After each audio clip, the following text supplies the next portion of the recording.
भेजा जा रहा है। और इसी बीच पाकिस्तान के सेना प्रमुख आसिफ मुनीर सबसे बड़े आतंकी बनकर उभरे हैं। आतंक का नया लादेन हो गए हैं वो। अमेरिका के पूर्व अधिकारी ने भी मुनीर की तुलना ओसामा बिन लादेन से कर दी है। और आज हम बात करने वाले हैं आतंक के नए लादेन की, और इसीलिए हम भी यही कह रहे हैं कि मुनीर आतंक का नया लादेन है, नया कमांडर है। और अब यह भी साफ हो चला है कि पाकिस्तान का कनेक्शन इस पूरे हमले से तो था ही, लेकिन आतंक का नया लादेन बनकर उभरे हैं मुनीर, जो कि लगातार समर्थन देते नजर आए हैं। जो पाकिस्तान में तमाम चीजें चल रही हैं, तमाम हमले चल रहे हैं, वहां पे एक्टिवनेस नहीं दिखी, लेकिन यहां पर हमले कराने के लिए नए लादेन बन गए हैं। आतंक का नया लादेन है मुनीर। यहां पर जितने भी हमले हुए हैं उसके पीछे दोषी गुनहगार है मुनीर, और इसी की भी हम अब बात करने वाले हैं। पाक आर्मी चीफ की आतंकी लादेन से तुलना की गई है। पूर्व यूएस अधिकारी ने लादेन से तुलना की। मुनीर और ओसामा बिन लादेन एक जैसे हैं। मुनीर महल में, लादेन गुफा में रहता था।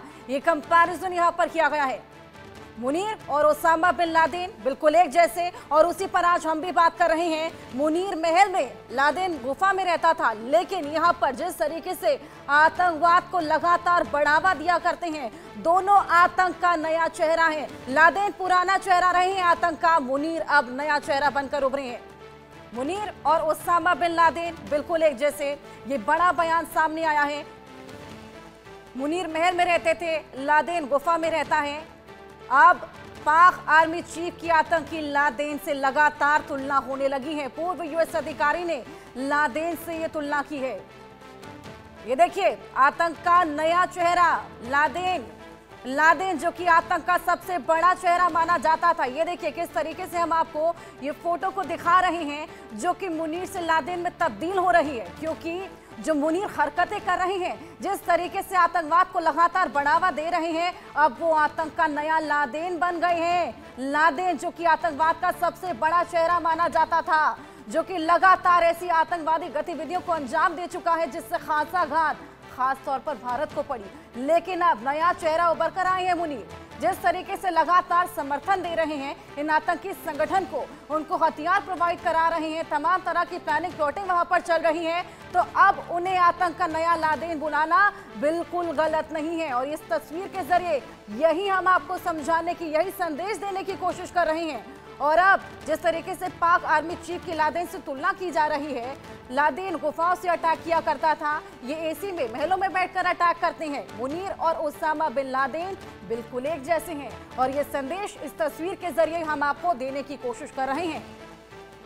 सबसे बड़ा आतंकी है मुनीर। आतंकी हमले पर अब भड़क चुके हैं सभी। लगातार आक्रोश देखने को मिल रहा है। एसएम पहलगाम आतंकी हमले पर एसपी वैद का भी बयान सामने आया था, उनसे हमने खास बातचीत की थी। जम्मू कश्मीर के पूर्व डीजीपी का ये बेहद बड़ा बयान जो सामने आया था, सबसे बड़ा आतंकी आसिम मुनीर है। हम ही ने उनसे सवाल किया था कि क्या मुनीर इस तरीके से लगातार जो समर्थन दे रहे हैं यहाँ पर, उसी को लेकर वैद जी का ये बेहद बड़ा बयान, जो एक्सक्लूसिव इंटरव्यू हमने किया था, उसमें वो बोलते नजर आए थे कि हमें पाकिस्तान आर्मी की कमर तोड़नी चाहिए। ये बेहद बड़ा बयान उन्होंने हमारे ही चैनल पे दिया था। पहलगाम आतंकी हमले पर एसपी वैद का ये बयान सामने आया था।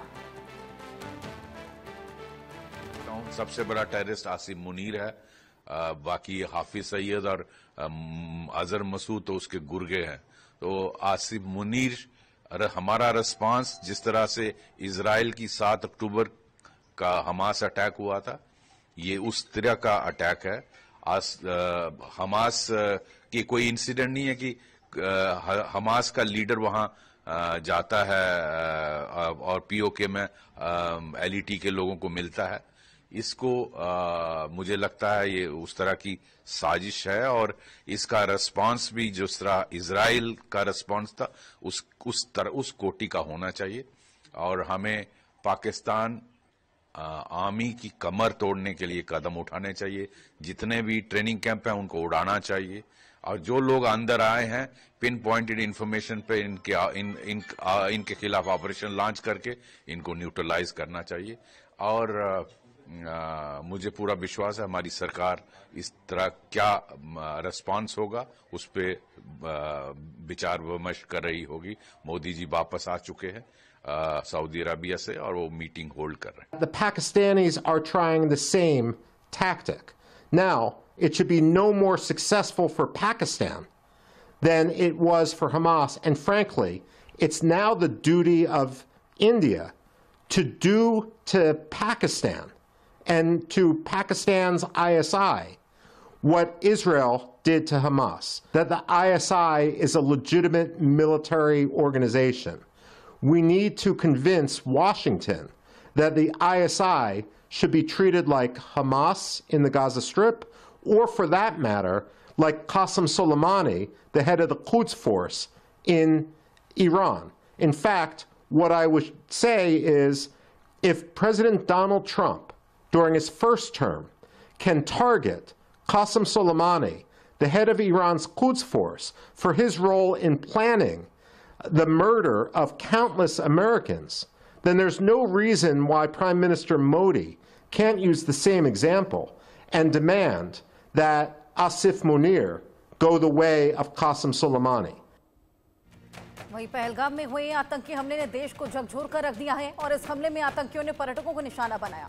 इस हमले से पहले पाकिस्तानी सेना प्रमुख जनरल आसिम मुनीर के हालिया भड़काऊ बयानों को इस हमले से जोड़ा जा रहा है। मुनीर के हालिया बयानों ने इस हमले के संदर्भ में कई सवाल खड़े कर दिए। मुनीर ने हाल ही में इस्लामाबाद से एक कार्यक्रम में हिंदू मुस्लिम विभाजन को उजागर करते हुए कहा, हम हिंदुओं से हर चीज में अलग हैं। क्या कुछ और कहा, यह भी आपको सुनवाते हैं। We are different from the Hindus in every possible aspect of life. Our religion is different. Our customs are different. Our traditions are different. Our thoughts are different. Our ambitions are different. That was the foundation of the two-nation theory that was laid there. That we are two nations. We are not one. तो सुना आपने आसिम क्या कुछ बोलते हैं।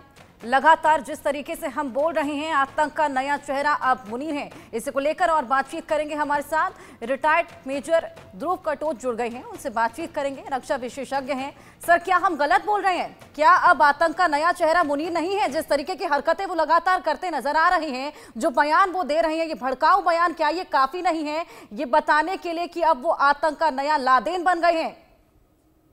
नहीं, ये जो बता रहे हैं आप, ये बिल्कुल सही बता रहे हैं। मुनीर जो है वो एक head of the terrorist state की मिलिट्री के हेड हैं, और जो भी प्लानिंग होती है पाकिस्तान की टेररिज्म की, बगैर आईएसआई जो उनका इंटेलिजेंस विंग है और बगैर सेना अध्यक्ष के इजाज़त से कोई भी टेररिस्ट एक्ट पाकिस्तान में नहीं होता है। तो प्लानिंग जो है ये उनके रावलपिंडी में होती है। प्लानिंग करता है आईएसआई, और जो परमिशन देता है आगे कार्रवाई करने के लिए वो है आसिफ मुनीर। और ये जो पहलगांव में हमला हुआ है, जहां पर जो एक बहुत बेशर्मियों के साथ, मैं कहना चाहता हूं कि कोई भी फौज इस प्रकार का काम नहीं करती है, लेकिन पाकिस्तान फौज को हम एक अलग सही तरीके से देखना चाहते हैं, क्योंकि पाकिस्तान फौज ही है जो इतना नीचे गिर सकती है। और ये आदेश जो है, मुझे कोई शक नहीं है, ये उनके सेना अध्यक्ष से ही आया होगा। जो ग्रीन लाइट सिग्नल जो बोला होगा, ठीक है कर दो तुम, तो वो वहीं से आया है। और एक कारण ये भी है, तभी जाके उसने ये भड़काऊ स्पीच दी है कुछ दिन पहले, जब वो कह रहे हैं कि हिंदू और मुसलमान और हिंदू एक अलग कौम है। और साथ में उसने ये भी कहा कि कश्मीर हमारा मुद्दा है और ये कभी हम छोड़ेंगे नहीं। तो ये सब चीज़ों को देखते हुए और उनकी जो हरकतें हैं, अभी तक भी टेररिस्ट पाकिस्तान से अंदर आई जा रहे हैं। अंदर कैसे आ रहे हैं भारत में? उनके मिलिट्री पोस्ट जो हैं वहाँ पर वो पहले शेल्टर लेते हैं और वहाँ से फिर अंदर आते हैं। तो इस प्रकार की हरकत में अगर उनका सेना अध्यक्ष साथ नहीं देता है, आदेश वहीं से ही आते हैं। ये वन पॉइंट है पाकिस्तान मिलिट्री में, और इसीलिए मुझे लगता है ये जो आपने कहा ये बिल्कुल सही है। आसिफ मुनीर एक टेररिस्ट है, और मुझे लगता है कि भारत को ही इसको टेररिस्ट घोषित कर देना चाहिए। बिल्कुल सर, लादेन वाली हरकतें हैं तो हश्र भी तो लादेन वाला ही होना चाहिए ना, सजा भी वही मिलनी चाहिए जो लादेन को मिली। सजा तो बिल्कुल सही मिलेगी। अभी फिलहाल तो जो भारत ने स्टेप्स लिए हैं, जो कल ही हमारे विदेश सचिव ने अनाउंस किए हैं, वो तो अभी लागू शुरू हो जाएगा। वो डिप्लोमेटिक और इकोनॉमिक स्टेप्स है, लेकिन जो काइनेटिक मेजर्स होंगे, जो हार्ड पावर इस्तेमाल होगा, वो तो अभी बचे हैं। और उसकी प्लानिंग जो है वो और जो आगे किस प्रकार से ले जाना है, वो पॉलिटिकल अथॉरिटी और मिलिट्री अथॉरिटीज बताएंगे। उसमें हम टाइम लिमिट नहीं ले सकते हैं कि हम 24 घंटे में करना है या 10 दिन में करना है। जो भी पॉलिटिकल अथॉरिटी कहेगी और मिलिट्री अथॉरिटी उसमें अगर शामिल है, तो जब वो कहेंगे कि हमने इस प्रकार का ऑपरेशन करना है, तो पाकिस्तान के सेना को चोट पड़ेगी, ये आप देख लीजिएगा। और वो तब तक पड़ती रहेगी जब तक वो अपनी आतंकी हरकतें जो हैं वो बनाई रखेंगे। तो उनको ये हरकत छोड़ना पड़ेगी। As instrument of state policy जिस प्रकार से उन्होंने चलाई है पिछले 30-40 सालों से, ये जो चला रहे हैं, ये इनको अभी बंद करना पड़ेगा। बहुत भारत ने बहुत सह चुका है, अभी हम और नहीं सहेंगे। ये मैसेज जारी है अभी आसिफ मुनीर को। और इसका अगला कदम जो मुझे लग रहा है, वो भारत को ये डिक्लेयर कर देना चाहिए कि आसिफ मुनीर एक टेररिस्ट है और उसको कड़ी से कड़ी सजा यहाँ पर दिलवानी चाहिए। जिस तरीके से लगातार मुंह तोड़ जवाब देने की भी यहाँ पर पूरी तरीके से तैयारी है। उसके बाद पाकिस्तान में भी हमने देखा कि इस तरीके से बौखलाहट लगातार देखने को मिल रही है। वहां पर कूच बढ़ा दी गई है, गश्त बढ़ा दी गई है, वायुसेना को वहां पर अलर्ट कर दिया गया है, छुट्टियां रद्द कर दी गई हैं क्योंकि डर है, वहां पर खौफजदा हो गए हैं। अब नहीं, देखिए पाकिस्तान में तो डर पैदा है ही। वहां पर वो मिसाइल्स भी टेस्ट कर रहे हैं कराची से। वो सिर्फ दिखाना चाहते हैं भारत को, देखिए हमारे पास मिसाइल्स हैं, हमारे पास न्यूक्लियर हथियार हैं। लेकिन मैं बार बार कहता हूं, न्यूक्लियर हथियार से हम डरेंगे नहीं, मिसाइल से हम डरेंगे नहीं। अगर पाकिस्तान अपना रास्ता नहीं, अपनी हरकतें नहीं छोड़ता है, तो फिर उसको मिलिट्री जवाब मिलेगा। वो किस प्रकार से जवाब है, जैसे मैंने आपको पहले बताया, वो पॉलिटिकल और मिलिट्री अथॉरिटी तय करेंगी, लेकिन जवाब मिलेगा ज़रूर। और वो इतना मुंह तोड़ जवाब होगा इस बार, वो बालाकोट स्ट्राइक को भी भूल जाएंगे। तो अभी पाकिस्तान की जनता को सोचना पड़ेगा, उनकी पॉलिटिकल अथॉरिटी को सोचना पड़ेगा, वो आगे किस प्रकार से जाना चाहते हैं। वैसे ही पाकिस्तान की जनता उनके मिलिट्री से दुखी है, क्योंकि जो इलेक्शन हुए थे, जो जहां पर इमरान खान की जीत। सर, यहाँ मैं माफी के साथ आपको रोकना चाहूंगी। एक बेहद बड़ी खबर दर्शकों को दे दे। पाकिस्तान सेना, वायुसेना में अब खौफ है। सीमा की तरफ विमानों का मूवमेंट शुरू हो गया है। कश्मीर से लगे इलाके में गतिविधियां तेज कर दी गई हैं। लगातार वहां पर गश्त बढ़ा दी गई है और हम देख रहे हैं वायुसेना लगातार अलर्ट पर है। छुट्टियां रद्द कर दी गई हैं और अब एक और बड़ा एक्शन, विमानों का मूवमेंट शुरू कर दिया है। कश्मीर से लगे इलाके में गतिविधियां तक तेज कर दी है। सर, ये अभी उनका रिएक्शन है, लेकिन उनको अभी तक ये नहीं मालूम है कि भारत क्या करने वाला है। भारत के जो एक्शन होंगे वो तो उनको पता नहीं है। तो वो तो डर के माहौल से वो जो कुछ भी करे वो करने दो। लेकिन उनके अपने प्रॉब्लम भी काफी बहुत हैं। बलूचिस्तान में क्या हो रहा है, खैबर पख्तूनख्वा में क्या हो रहा है, गिलगित बाल्टिस्तान में क्या हो रहा है, सिंध में क्या हो रहा है। सिंध में भी अभी शुरू हो गया है। तो वो ताकतें भी उठ जाएंगी, क्योंकि सभी पाकिस्तान में पाकिस्तानी सेना से दुखी हो चुके हैं। और मुझे लगता है कि अगर इस प्रकार से हरकत आगे भी चलती रहे, तो उनकी सेना भी बोलेगी कि भाई इस चीफ को तो मुझे लगता है हटाना ही पड़ेगा। पाकिस्तान को जब तक पॉलिटिकल अथॉरिटी अपनी आर्मी के ऊपर कंट्रोल नहीं लेगी, तब तक ये प्रॉब्लम चलता रहेगा। और ये विषय जो है, ये पाकिस्तान को सोचना पड़ेगा। लेकिन जैसे मैंने आपको शुरू में बताया, भारत की तरफ से जवाब होगा। वो कैसे होगा, किस प्रकार से होगा, मुंह तोड़ जवाब होगा। सर, उसकी शुरुआत भी हो चली है। 5 बड़े फैसले जो कल लिए गए, अभी उसी से यहाँ पर इतना डर गए हैं। गीदड़ भभकियां दे रहे हैं, लगातार हम देख रहे हैं, मूवमेंट बढ़ा दी है, गतिविधियां बढ़ा दी हैं। हाँ, बिल्कुल सही। और वो धमकियां भी दे रहे हैं। देखिए, एक चीज मैं आपको बताता हूं, और ये पूरे देशवासियों के लिए है। आप उनके न्यूक्लियर धमकियों से कोई घबराने की आवश्यकता नहीं है। हमारी न्यूक्लियर पॉलिसी बिल्कुल क्लियर है, हम फर्स्ट यूज नहीं करेंगे। अगर पाकिस्तान इस्तेमाल करना चाहता है तो मुंह तोड़ जवाब होगा, न्यूक्लियर जवाब होगा, और फिर पाकिस्तान रहेगा नहीं। पाकिस्तान जो भी आप देख रहे हो वो तो बिल्कुल 100% समाप्त हो जाएगा। तो वो उनकी मर्जी है किस प्रकार से वो आगे ले जाना चाहते हैं। लेकिन भारत को डराओ मत भाई, हम नहीं डरेंगे, हम ब्लैकमेल नहीं होंगे। हम सिर्फ एक चीज चाहते हैं, पाकिस्तान आतंक का साथ छोड़ दे। और जो भी आतंकवादी उधर पाकिस्तान में अभी तक हैं, उनको आप पकड़ के भारत को भेज दीजिए, ताकि हमारे कोर्ट्स में उनका ट्रायल हो और उनको वही सजा मिले जो उनको मिलना चाहिए। अगर आप ये नहीं करोगे क्यों नहीं है पाकिस्तान में? जिस तरीके से लगातार खुद भी आतंकवाद की मार झेल रहा है, लगातार टीटीपी हमलावर है, बीएलए हमलावर है, आतंकवाद को लगातार पनाह देता नजर आया है, पालता पोसता नजर आया है, लेकिन मानने को तैयार नहीं है। हमेशा बोलता है, पल्ला झाड़ता हुआ नजर आता है और धौंस दिखाता हुआ क्यों नजर आता है? ये तो पाकिस्तान की पुरानी हरकत है। ये तो पिछले 30-40 साल से मैं देख रहा हूँ। और जब भी मैं बॉर्डर के ऊपर भी था, उसके तो खैर काफ़ी साल हो गए अभी, तब भी हम यही चीज़ देखते थे। पाकिस्तान की सेना अपने टेररिस्ट के साथ पूरी तरह से मिल चुकी है। जो भी टेररिस्ट आते हैं भारत में, वो सबसे पहले पाकिस्तानी मिलिट्री कैंप में बैठते हैं, वहाँ से फिर उनको इन्फिल्ट्रेट कराया जाता है। ये तो हमने अपनी आंखों से देखा है, तो इसमें तो मुझे कोई शक नहीं है। तो ये कहना कि पाकिस्तान मिलिट्री को मालूम नहीं है कि कौन से उग्रवादी हैं, उनको पूरा मालूम है।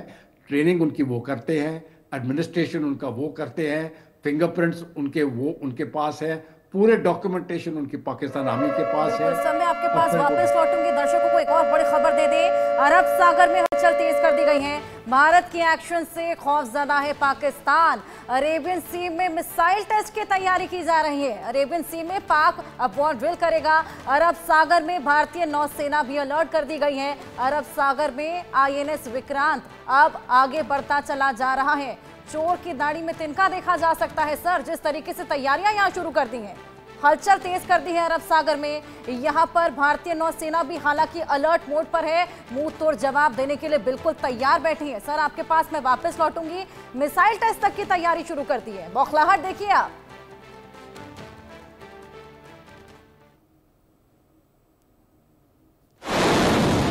सर हाँ जी, अरब सागर में हलचल तेज हो गई है।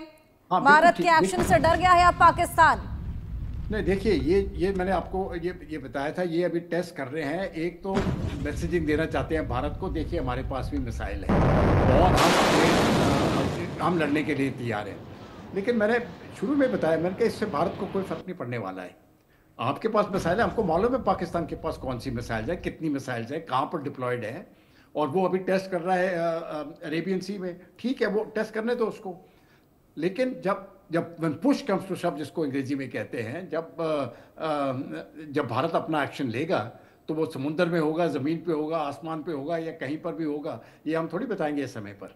और तब जाके पाकिस्तान को पता लगेगा कितना महंगा है, क्योंकि इस बार जो है उनकी मिलिट्री के ऊपर एक्शन होगा। क्योंकि उनकी मिलिट्री जो है, हम वो मानते हैं कि वो टेररिस्ट है, और उसके ऊपर अभी एक्शन होगा। और ये चलता रहेगा जब तक कि वो अपनी आदतें जो हैं वो बदले ना। वो अपनी हरकतें उनको बदलनी पड़ेगी और टेररिज्म का साथ छोड़ना पड़ेगा। नहीं तो ये मेजर्स, हमारे military measures, economic measures, political measures, ये चलते रहेंगे। बिल्कुल सर, क्या लगता है एक और बालाकोट एयर स्ट्राइक की यहाँ पर जरूरत है, क्योंकि इस बार रिटेलिएशन से तो काम चलेगा नहीं? नहीं, देखिए, बालाकोट एयर स्ट्राइक तो मैं समझता हूँ एक वन ऑफ चीज़ थी। वो तो और बहुत छोटी चीज़ थी प्रेजेंट सिनेरियो में। उस समय के लिए तो खैर बहुत बड़ा इनिशिएटिव था ये। लेकिन आप बालाकोट स्ट्राइक हो सकती है, या उस प्रकार की कई स्ट्राइकें हो सकती है, या कुछ और भी हो सकता है। भुगतना पड़ेगा पाकिस्तान की सेना को। ये बॉटम लाइन है। और भारत नहीं चाहता है कि जो उनके सिविलियन पॉपुलेशन वगैरह है उनको नुकसान हो, लेकिन उनकी मिलिट्री जो है वो बार बार टेररिज्म को सपोर्ट करती है। तो हमारे तरफ से वही टेररिस्ट है, आसिफ मुनीर टेररिस्ट का हेड है। तो ये सब लेजिटिमेट टारगेट्स हैं भारत के लिए। और इसको आगे वाले दिनों में मुझे लगता है जो भी भारत ने करना है, ये कार्रवाई हमको देखने में मिल जाएगी।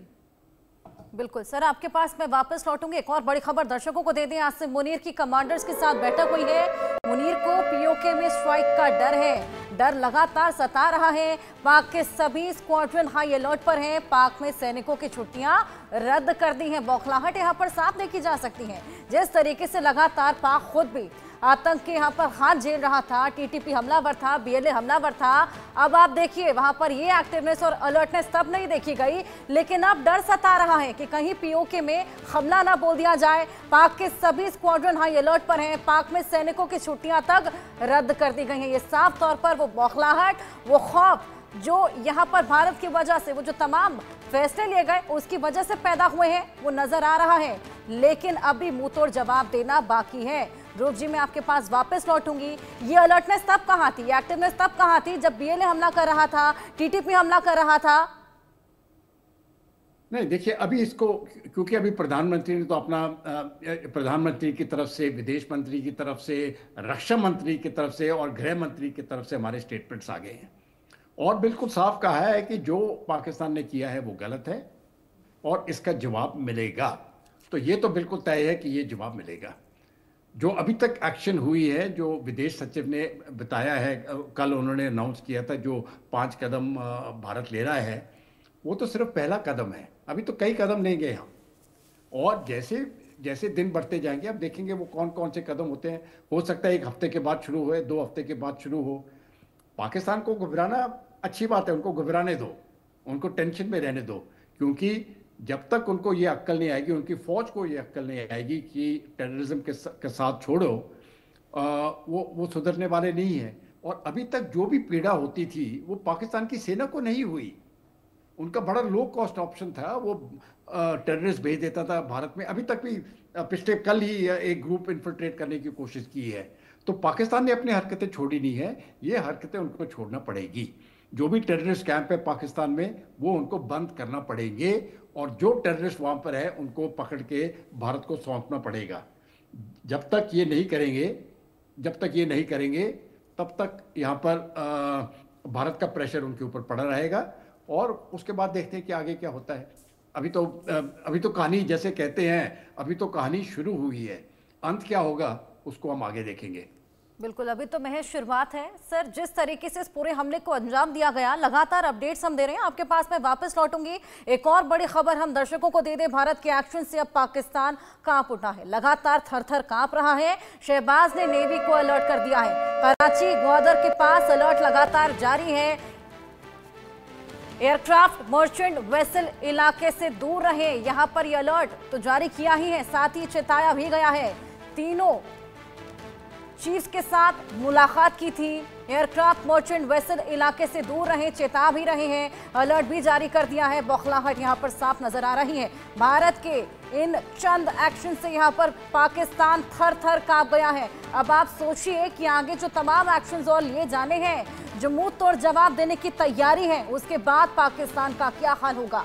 अभी से जब वहां पर इतनी ज्यादा हलचल बढ़ गई है, जब इस तरह की स्थिति वहां पर बन गई है, तो वो जवाब जो भारत अभी देने वाला है, क्योंकि अभी तो महज शुरुआत हुई है, अभी तो महज 5 फैसले ऐसे लिए गए हैं जिससे यहां पर पाकिस्तान को गहरी चोट पहुंची है, लेकिन वो मुंह तोड़ जवाब जो भी देना बाकी है, उन बेगुनाहों की जो हमले उन पर किए गए उसकी सजा देना अभी बाकी है, उन आतंकियों की कमर तोड़ना अभी बाकी है। और इसी बीच यहां पर अभी से पाकिस्तान थर-थर कांपने लगा है। नेवी को अलर्ट कर दिया है, वायुसेना को अलर्ट कर दिया है, गश्त बढ़ा दी है, जगह जगह चौकसी है। आपने देखा किस तरीके से पीओके पर हमले से भी डर रहा है। एयरक्राफ्ट मर्चेंट वेसल इलाके से दूर रहे, चेतावनी भी जारी कर दी है। ध्रुव सर, मैं आपके पास वापस लौटूंगी। सुनियोजित ये पूरी घटना थी जिसमें मुनीर का हाथ साफ तौर पर नजर आ रहा है, हालांकि पल्ला झाड़ते हुए नजर आ रहे हैं, लेकिन ये सभी को मालूम है, विश्व भर को मालूम है कि हाथ इसमें पाकिस्तान का ही था। तभी तो सभी यहां पर कड़ी निंदा इस पूरे हमले की लगातार कर रही हैं, सभी अपना समर्थन यहां पर जाहिर कर रहे हैं। और इसी बीच हमने देखा किस तरीके से पाकिस्तान मदद की गुहार लगा रहा है चीन से। देखिए, जिस प्रकार से आसिफ मुनीर ने वो भड़काऊ भाषण दिया, वो तो मैं नहीं समझता कि कोई भी समझदार लीडर इस प्रकार की बात करता है, जिस प्रकार से उन्होंने वो बात की।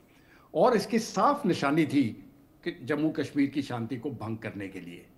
तो वो तो डायरेक्ट प्रूफ मिल गया हमको कि जो लिंक है उनके सेनाध्यक्ष की पहलगांव के हमले के ऊपर, वो डायरेक्ट लिंकेज हो गई है। अभी पाकिस्तान तो हमेशा डिनाई करेगा ही। जब उसामा बिन लादेन भी काकुल मिलिट्री एकेडमी के नज़दीक पकड़ा गया, बिल्कुल साथ ही पकड़ा गया वहाँ पर, तब भी उन्होंने कहा कि उसामा बिन लादेन हमारे पास नहीं है। तो पाकिस्तान की डिनाइल तो वो तो करता ही रहेगा, ये तो हमें भी दिखता है वो डिनाइल करेगा। लेकिन असलियत तो ये है कि भारत को मालूम है और पूरी दुनिया को मालूम है कि पाकिस्तान जो है यही टेररिज्म को बढ़ावा दे रहा है और टेररिस्ट का हाथ पकड़ के पाकिस्तानी उनको आगे चला रहा है। तो भुगतना तो उनको पड़ेगा ही। और ये मैसेज भारत की तरफ से चली गई है। वो पैनिक सिचुएशन में है, अब उनको पैनिक सिचुएशन में रहने दो। भारत क्या करेगा, समुद्र में करेगा, जमीन के ऊपर करेगा, आसमान से करेगा, जो भी करेगा वो भारत के ऊपर है और हम अपना समय चुनेंगे। पाकिस्तान को ये हवा नहीं, उसको उनको पता नहीं लगेगा कि क्या आने वाला है उनके ऊपर। और मुझे लगता है कि अभी भी समय है उनको सुधरने के लिए। अगर पाकिस्तान की अगर वो सेना अध्यक्ष अभी रिजाइन कर दे और अपनी गलती मान ले तो मैं समझता हूँ कि भारत भी अपना रुख थोड़ा नरम कर सकता है। लगातार हमले को लेकर मुंह तोड़ जवाब देने की यहाँ पर तैयारी है। लगातार अपडेट्स हम आपको दे रहे हैं। सर, आप हमारे साथ बने रहिए। वक्त यहाँ पर एक बेहद छोटे से ब्रेक का है, जल्द हाजिर होंगे।